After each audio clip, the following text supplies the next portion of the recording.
अंतरिक्ष अविश्वसनीय रूप से विशाल है। यह इतना विशाल है कि इसे समझना हमारे लिए मुश्किल हो सकता है।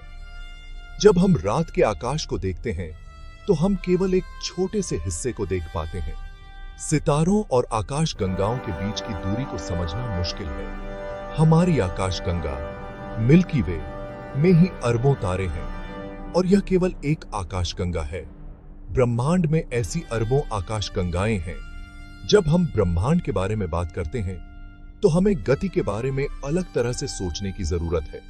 पृथ्वी पर हम गति को किलोमीटर प्रति घंटे या मील प्रति घंटे में मापते हैं, लेकिन अंतरिक्ष में हमें प्रकाश की गति के संदर्भ में सोचना पड़ता है। यह केवल इस बारे में नहीं है कि कोई चीज कितनी तेजी से घूम रही है, बल्कि यह इस बारे में है कि वह प्रकाश की गति की तुलना में कितनी तेजी से यात्रा कर सकती है।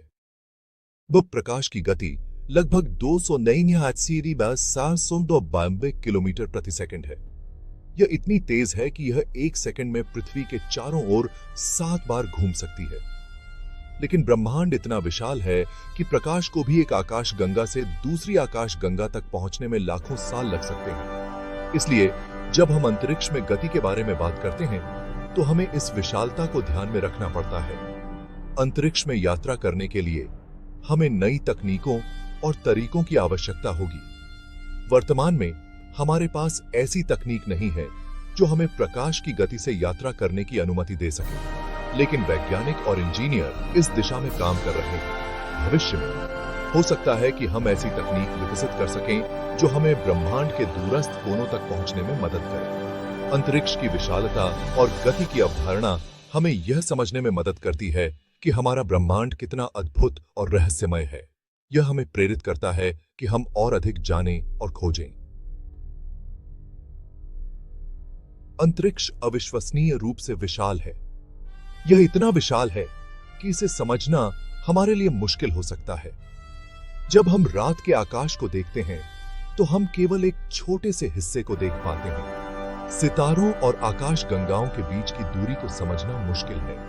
हमारी आकाश गंगा मिल्की वे में ही अरबों तारे हैं और यह केवल एक आकाश गंगा है। ब्रह्मांड में ऐसी अरबों आकाश गंगाएं हैं। जब हम ब्रह्मांड के बारे में बात करते हैं तो हमें गति के बारे में अलग तरह से सोचने की जरूरत है।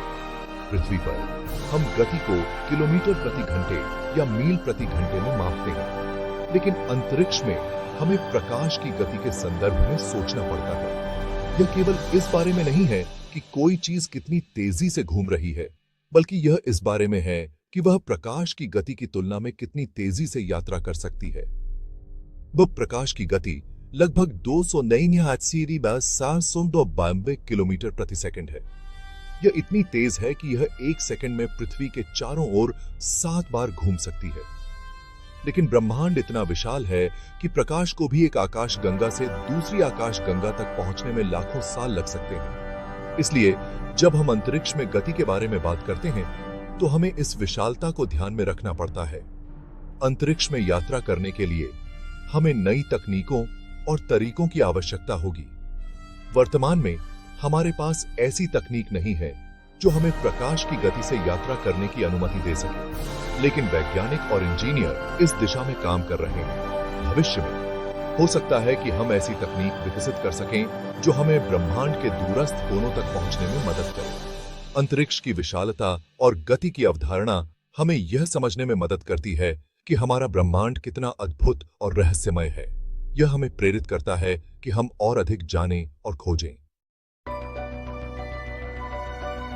प्रकाश अविश्वसनीय गति से यात्रा करता है, लगभग 299,792,458 मीटर प्रति सेकंड। भौतिकी की हमारी वर्तमान समझ के अनुसार यह गति ब्रह्मांड में किसी भी चीज की यात्रा करने की सबसे तेज गति है। यह एक ब्रह्मांडीय गति सीमा की तरह है जिसे कोई भी नहीं तोड़ सकता। अल्बर्ट आइंस्टीन, एक प्रतिभाशाली भौतिक विज्ञानी, ने विशेष सापेक्षता के सिद्धांत का प्रस्ताव रखा। यह सिद्धांत बताता है कि प्रकाश की गति स्थिर है, चाहे प्रेक्षक कितनी भी तेजी से गति कर रहा हो।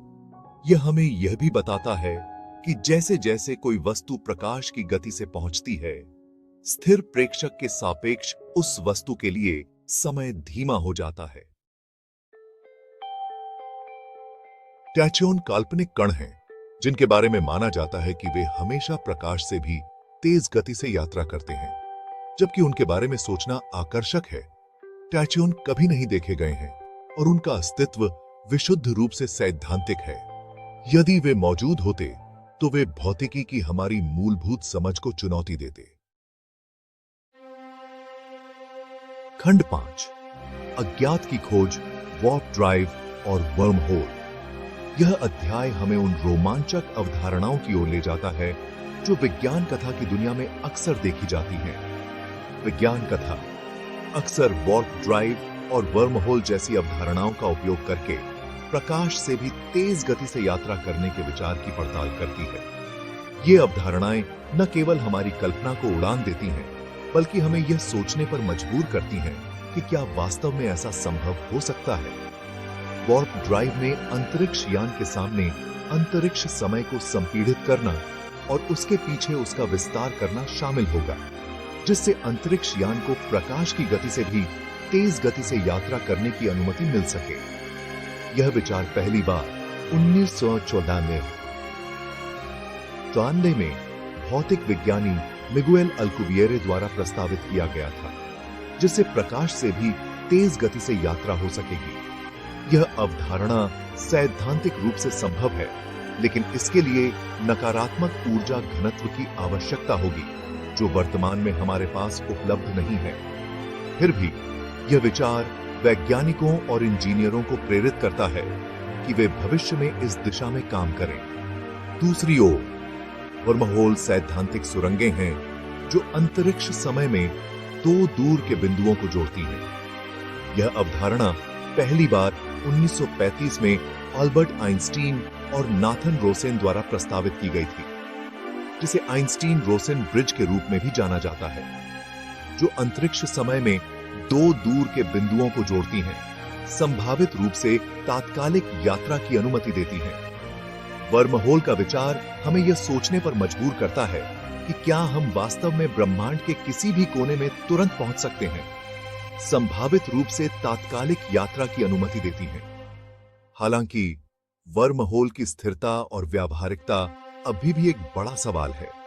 वैज्ञानिक इस पर शोध कर रहे हैं कि क्या वर्महोल वास्तव में मौजूद हो सकते हैं, और यदि हां, तो क्या हम उन्हें यात्रा के लिए उपयोग कर सकते हैं। यह अध्याय हमें उन अनगिनत संभावनाओं की याद दिलाता है जो हमारे सामने है, और यह कि विज्ञान कथा और वास्तविकता के बीच की रेखा कितनी पतली हो सकती है। खंड 6, कॉस्मिक किरणें, अविश्वसनीय गति वाले कण। जबकि प्रकाश ब्रह्मांड में सबसे तेज चीज हो सकती है, ऐसी अन्य वस्तुएं हैं जो करीब आती हैं। कॉस्मिक किरणें उच्च ऊर्जा वाले कण होते हैं जो प्रकाश की गति से लगभग अंतरिक्ष में यात्रा करते हैं। वे सूर्य और दूर की आकाश गंगाओं सहित विभिन्न स्रोतों से उत्पन्न होते हैं। खंड 7, फैलता हुआ ब्रह्मांड, प्रकाश से भी तेज। ब्रह्मांड का लगातार विस्तार हो रहा है और इस विस्तार की दर तेज हो रही है, जबकि इस विस्तार में अंतरिक्ष यान के प्रकाश से भी तेज गति से घूमना शामिल नहीं है। लेकिन इसका मतलब है कि दूर की आकाश गंगाओं के बीच की दूरी प्रकाश की गति से भी तेजी से बढ़ सकती है। खंड 8, क्वांटम एंटेंगलमेंट का रहस्य। क्वांटम एंटेंगलमेंट एक अजीब घटना है जहां दो कण आपस में जुड़ जाते हैं और एक कण की स्थिति तुरंत दूसरे की स्थिति को प्रभावित करती है, भले ही वे बहुत दूरियों से अलग हों। दूर से की गई यह भूतिया कार्रवाई, जैसा कि आइंस्टीन ने इसे कहा था, कणों के बीच की दूरी की परवाह किए बिना तुरंत होती हुई प्रतीत होती है। खंड 9, निष्कर्ष, कभी न खत्म होने वाली खोज। ब्रह्मांड में गति को समझने की खोज एक ऐसी यात्रा है जो वैज्ञानिकों को आकर्षित और चुनौती देती रहती है। यह एक अंतहीन यात्रा है जो हर नए अवलोकन और खोज के साथ और भी गहरी होती जाती है।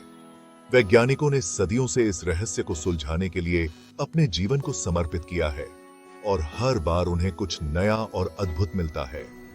जबकि प्रकाश सबसे तेज चीज है जिसे हम जानते हैं, यह भी हमें ब्रह्मांड की गहराइयों में छिपे रहस्यों की एक झलक मात्र देता है। प्रकाश की गति, जो लगभग 299,792 किलोमीटर प्रति सेकंड है, हमें यह समझने में मदद करती है कि ब्रह्मांड कितना विशाल और रहस्यमय है। लेकिन क्या यह वास्तव में सबसे तेज चीज है, या फिर हमारे पास अभी भी कुछ और खोजने के लिए बाकी है? अंतरिक्ष की विशालता और ब्रह्मांड के रहस्य बताते हैं कि गति की प्रकृति और हमारी वर्तमान समझ की सीमाओं के बारे में जानने के लिए और भी बहुत कुछ हो सकता है। हर बार जब हम आकाश की ओर देखते हैं तो हमें यह एहसास होता है कि हम केवल सतह को खरोंच रहे हैं। ब्रह्मांड की गहराइयों में छिपे अनगिनत रहस्य हमें बुला रहे हैं और यह खोज कभी समाप्त नहीं होगी। यह एक यात्रा है जो हमें न केवल ब्रह्मांड के बारे में बल्कि हमारे अपने अस्तित्व के बारे में भी गहराई से सोचने पर मजबूर करती है। वैज्ञानिकों के लिए यह एक ऐसा मिशन है जो उन्हें हर दिन प्रेरित करता है और हमें यह याद दिलाता है कि ज्ञान की कोई सीमा नहीं है। हर नई खोज हमें और भी अधिक